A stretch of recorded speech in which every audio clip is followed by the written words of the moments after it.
Well, whatever happens here, I fancy Dernier will have quite a long third shot. Yeah. Clive, what's the situation? Well, it looks to me as if Dennis is going to get a drop. He's having a look at the semi-rough over to the left of the road, which will give him a slight start. He might be able to cut a ball round these trees instead of having to go over the top. Because if he had to go over the top, he'd have to play a wedge or a 9-iron, and it would be a very long par 5 indeed for him. But you see, Seve is he's driven the ball tremendously well all week. He's right in the centre of a very narrow fairway there, and indeed he can reach in 2. He's got about 270 yards to go, but that's certainly within his range. Well, I promise I won't mention it again, but we have been talking about slow play and the crusades that are going on about slow play. They've almost been going 10 minutes and they've just gone 250 yards down the fairway. And I would have thought, in all honesty, it's a relatively simple thing to say, yes, you do have a free drop, and yes, you drop it here. And this first hole is going to take the thick end of 20 minutes or so to play, which, with respect, is really overly long. Nobody sort of gets on with it anymore. I know the rewards are tremendous, and one doesn't want to make any silly mistakes, but you know, there are big trees ahead. The decisions to be made here are really very small in number. And as Clive said, he's rather fortunate to have dropped it on that side of the road, maybe, but still he can only get maybe a middle iron. It may well be left after the shot with as much as a 7 or a 6 iron to the green. Clive will be following it on, but I'm told this is a 9 iron, so it'll be a long third shot.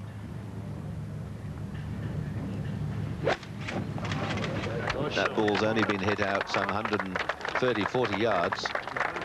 The whole 576 yards, one of the longest par 5s in British golf.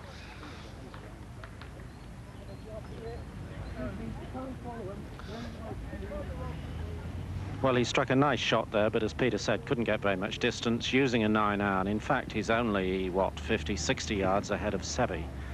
Seve, as I mentioned, 270 to go. I would think that'll be the 3-wood he's got in his hand. But although he's reachable, this green is very well protected by bunkers, and he's got to fire it through that very narrow gap. And those trees on the left-hand side, if Seve... You see the green behind Seve, between the trees on the left, that's where the green is, so he can either draw it round the tree, go over the top of the tree, but one thing he doesn't want is a low skimmer. He's boomed it up and over. Looks as if it may have gone a touch. Oh, yeah, where did that land?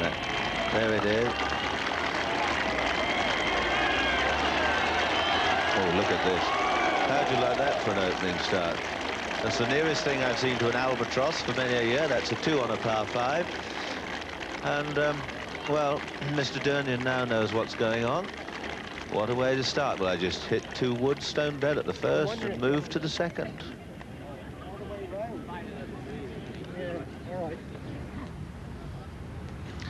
Well, now, quite a daunting prospect, isn't it, when you're 200 and some odd yards back up the fairway and somebody whispers in your ear, you've got this for a half.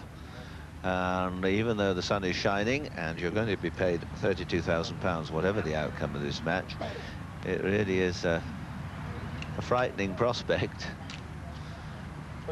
And this will be a long iron. But what a superb shot from Ballesteros. 50,000 for the winner, 32 for the runner-up, 18,370 for third, and 14 3/4 for the fourth. 4 iron, Dernier, this for a half.